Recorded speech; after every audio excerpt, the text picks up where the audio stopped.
A very good morning to one and all gathered here. I am Janani from 2nd MA English. It gives me immense pleasure and privilege to welcome you all to the National Seminar on Swayam Mooc, an integral part of education, a Digital India initiative in collaboration with Indian Council of Social Science Research. On behalf of SDNB Vaishnav College for Women, I welcome you all to this wonderful event. Respected dignitaries on the dais, my dear faculty and my dear students, good morning to all of you who are here. So our college is really very proud to have this wonderful seminar, which is the first of its kind, sponsored by ICSSR, Digital India Swayam Mooc initiative. This is the need of the hour also. So, Srimati Devkunva Nanalal Bhatt Vaishnav College started in 1968 by the Cork Industries Charities Trust, has a strength of 6,907 students, but the main is that we cater to the need of 70% of first generation women learners. So, it is for this population which we cater, we bring in lot of programs, value added courses to make them all employable graduates in the future. So, we do have 28 UG programs, 17 PG and 5 MPhil programs, and 10 research programs are also here leading to PhD degree. This is going to be a very good initiative. So once again I thank all of you who are here, madam who has come from Osmania University, and two of our very good friend Dr. Mallika. She's always support for all of us regarding all the initiatives which we do take, and we have one dynamic person who has got lot to talk about the initiatives regarding this BS data science. It was very, very inspiring to talk to him, right? So I think we would hear more from them, and I need to congratulate Dr. Alamelu, who's the convener for this, for having initiated this and having this happen. Thank you so much. Thank you, ma'am. Your words are always admirable. Now, I invite the convener of the national seminar, Dr. S. Alamelu, Associate Professor and Head of Postgraduate Department of Applicable Mathematics, Swayam Coordinator of SDNBVC, to brief about the program. Good morning all. My heartiest greetings to one and all present here. So I take great pride and pleasure in welcoming our chief guest, Professor T. Mrinalini ma'am, AMRC Director, Osmania University, Hyderabad, and Professor T. Malliga ma'am, Head, Department of Educational Multimedia Technology, NITTTR Chennai, and Professor Jayakrishnan sir, Senior Scientist, IIT Madras.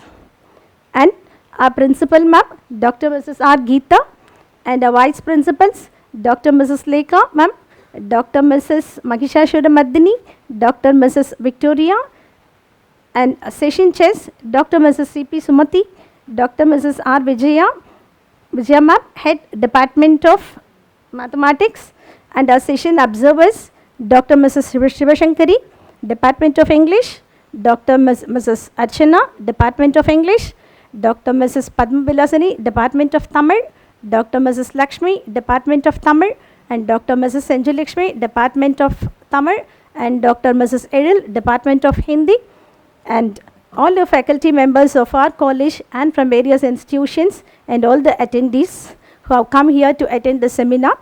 My special welcome to everyone. Please accept. I am much grateful to our management, principal, vice principals, and all the faculty members and all of the college members for providing us for all the necessary guidance and timely support in conducting this seminar here. And a special mention and thanks to the Indian Council of Social Science Research for collaborating with us and providing a right opportunity for this national seminar on Swayam Mooc, which is a Digital India initiative. This national seminar is organized to celebrate the national theme event named Azadi Ka Amrit Mahotsav, 75 years of progressive independence, which includes a specific focus on the Indian government's digital initiatives for education. Digital revolution has led to noteworthy changes in education on how the contents and information are shared, accessed across. Digital India initiative is to empower our country through technology, quality education, and widespread learning. So once again, I welcome all the chief guests for this national seminar, and our principal ma'am and all the attendees, our vice principals, and all the faculty members of this seminar. Thank you. Thank you, ma'am, for addressing. Now, I would like to call upon Dr. N. Priya, Associate Professor, Department of MSc Computer Science, to introduce our chief guest of the gathering. Good morning to one and all present here. It's a great pleasure to welcome our guest, Professor T. Mrinalini, Senior Professor in the Department of Education, Osmania University, Telangana. She is presently Head Lifelong Learning, Director in Charge in EMMRC, Osmania University, Hyderabad. She is also the Coordinator, School of Education under the PMMN MTT scheme, MHRD, New Delhi.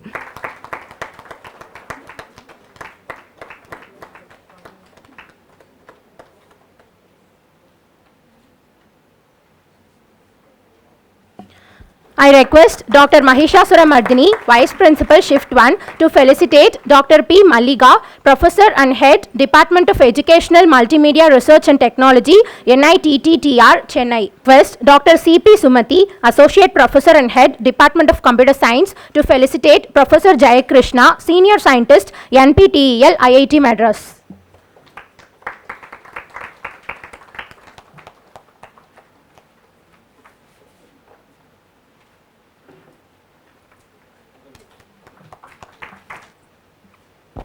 Now I invite our chief guest, Professor T. Mrinalini, Director, EMRC, to deliver the inaugural address. Over to you, ma'am.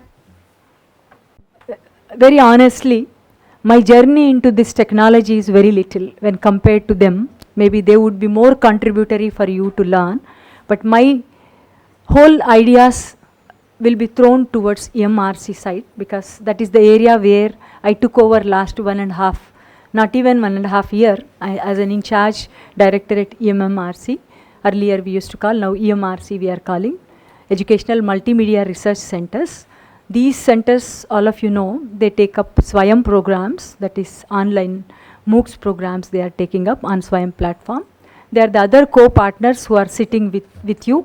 They will be talking about their partnership in this Moocs program, how the journey went on and other things. Maybe I may not get into the many details of that because time also is very less for us. But to tell you frankly, when you look at technologies, we get mesmerized. To start with, we get mesmerized and sometimes we get confused. If you don't understand technology, you get confused. If you understand technology, it is very, very simple to access and also get akin to that. So this is how I can look at technologies. And especially when you look at these online courses. Now after the pandemic, all of you know, without referring to pandemic, online has no relevance. During this pandemic period, most of the faculties and most of the students started accessing n number of courses on Moocs platforms, whether it is offered by NPTEL or by IGNO or by EMRCs, especially the Swayam portal through EMRCs. They were open to all, irrespective of their background qualification and other things. So many open courses were there, so they were offered. Even NPTEL offered so many courses. He will be sharing with you all those details.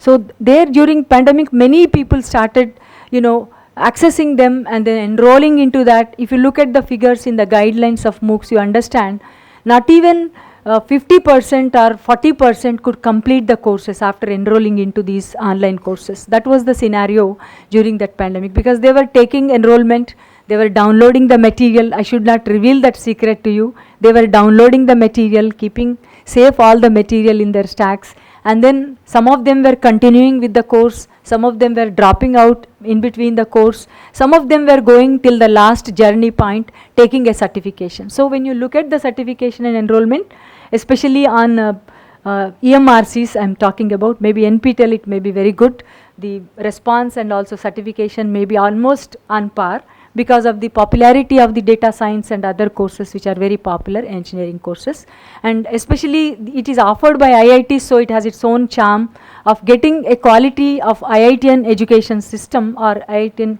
quality of education. Probably they had more kind of charm, and whatever EMRCs are offering, these are mostly the social sciences courses and sciences courses, humanities courses, of course UG, PG courses. These are most of the mainstream courses they are offering, and other than mainstream courses, credit and non-credit courses were more in the beginning. Later on they were started going into main disciplinary courses and all. So probably these are some of the reasons. Could be I may be saying little, maybe a negative note what I am saying. Why I am saying this also, there is a reason behind it, because when such a huge project has started to provide access and also to provide equity and to give the kind of quality education that is being offered to many people, which is otherwise not available to the remote parts of India. So with this whole lots of initiatives of online programs offered on MOOC's platform, I think the teachers and students should start motivating themselves, motivating the students, and also motivating themselves to take access onto these courses and get lot of knowledge about it, which is otherwise freely available.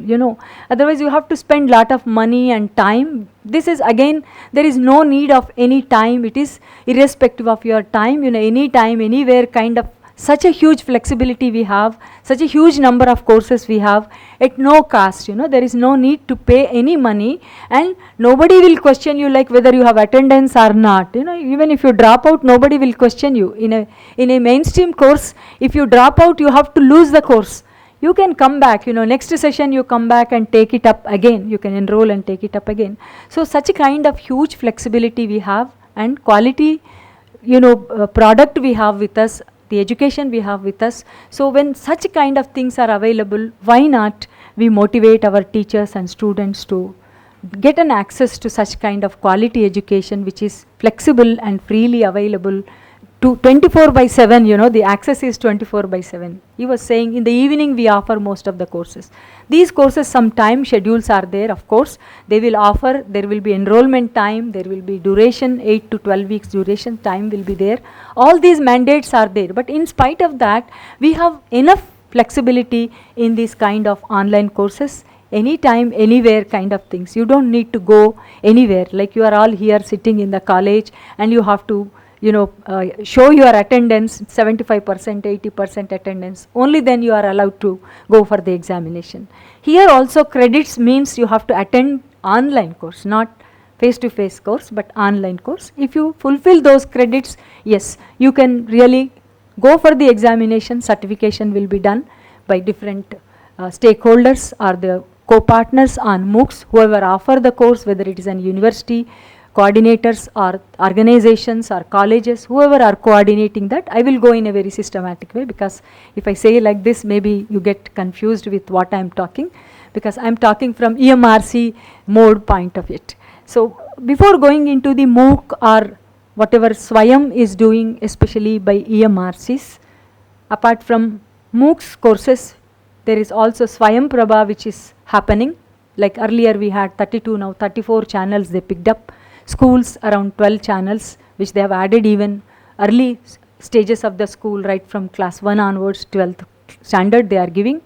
University level higher education around 22 kind of channels are available on DTH you have.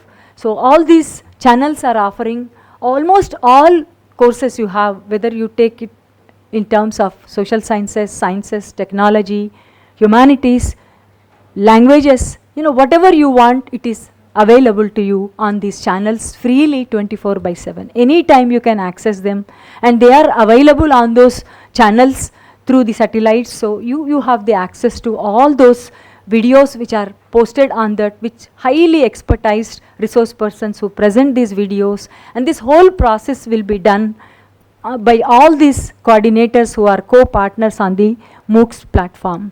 So Swayam platform. So all the MOOCs courses are offered by all these partners, co-partners, the NIOS, you have NCRT, you have NPTEL, you have EMRCs, they are under CEC they are working. EMRC is not direct partner there, it is CEC which is heading all the EMRCs across nation. We have around 21 now, 19 are really functional, 2 others are little dysfunctional. So 19 across India are offering so many number of courses. Right now if you see this kind of newsletter, I just brought some of the things to show. You can see in the website also, this kind of a monthly newsletter will come. The 11 DTH channels offered are managed by, here it is given, I can read for you because you can access also. You can just go to CEC website, you find all these things, or go to Swayam platform, you find everything there. So like that, you have so many channels which are managed by the CECs. These CECs are heading to prepare all the quality material through the EMRCs. So there is a procedure. I will talk to you about all those procedural issues. So before even going into Swayam or Swayam Prabha, let me just have a glance at some of the popular digital initiatives which not only helps to go through this process of online courses, but otherwise the access is available for you, where you can really empower the students, even the parents, anybody can empower through these digital initiatives. Like I wanted to just show you those all digital initiatives. It is available on the website, not mine. So these 28, one of the, any of those initiative, just it's a glance, at glance we are taking. You can go to that website and explore it, whatever best you can access from that, whatever best benefit you can get from that, you can get definitely from that. So when you look at Swayam part, we will come to that point after about 5-10 minutes. So after this Swayam Prabha, again I have already told you about the 34 DTH channels. So these channels you can go. Apart from this, EPG Patashala is much more popular amongst the students. Madam was saying that it is made mandate for all of you to undergo certain courses and also take a certification, which may be an add-on course they will be taking, which is a non-credit course. Is it non-credit course in your course part of it? But today, because of UGC mandate, 40% of online courses we can take, where students can be really influenced or rather encouraged to go for these kind of online courses also. Because I would say that all that amount of quality of lectures that are available or quality products that are available, maybe in some of the centers where you are getting very high quality material and high quality lectures are available. So such a kind of courses, if at all students go for, I think we will get much benefit out of that. So like that, this Swayam and Swayam Prabha part of it, we will go little later, and they will also partner after me. Apart from that, you have also have National Academic Depository, where you can deposit all your 24/7 online. This is storehouse for all of you to deposit your certifications or whatever diplomas and degrees you have. That kind of a security and safety mechanism available to us, because if you lose one certificate, you have to go around the police station and then get all the certificates. 2-3 months time you have to lapse, and you will not get the original certificate. It will be again a duplicate certificate, they say. Once you get the duplicate, original will not be functional. So like that, we will be losing sometimes in a travel or in some way or the other, we may lose the things. So such safety security mechanisms are being created with the NSDL Database Management Limited. They are following, and this official website we can look at, or you can look at it, so that you can know how much you can take benefit out of these things. Similarly, you have National Digital Library of India, where all it is put together. Though you have some other Oxford and then Pittsburgh and many other international universities and international libraries are there, where they are maintaining lot of databases and repositories are available on those libraries. But to bring them onto one platform, to access at one point, I think these libraries are really working wonders at our national level. So you can have this National Digital Library of India, and you can go and see how much of benefit you can get from that, what kind of articles, because still maybe here UG and PG courses are there, not PhD program. If you have even PhD program, or if you are doing some small scale research at your PG level also, you will get lot of databases, you will get lot of bibliometric information, where you can access lot of articles, journals and then books, and lots of material will be available in these libraries. Instead of going to so many websites and wasting lot of time, at one point probably you will get lot of material available and resources available, and access to so many repositories also you can get connected. So like that, you will have this another initiative. These are all the Indian initiatives where they say power to empower. Power, the tag word is power to empower all the learners and all the people across India. I am not getting into the details. The websites are there along with them. You can see Swayam onwards, everything is there. Swayam Prabha. Then I was taking up third one, then fourth one. Fifth was E-Shodh Sindhu. So this is again 3 consortium initiatives. They were UGC Infonet, Digital Library Consortium, NLSTST, and INDEST AICTE consortium. So how peer reviewed journals and other journals will be available on that. And for the whole academic community across India, I think all of them know, the experts know, but I don't know whether teachers have an access to all these things. You have an idea? We do have a membership in Flipnet. Okay. So you have access to all these things.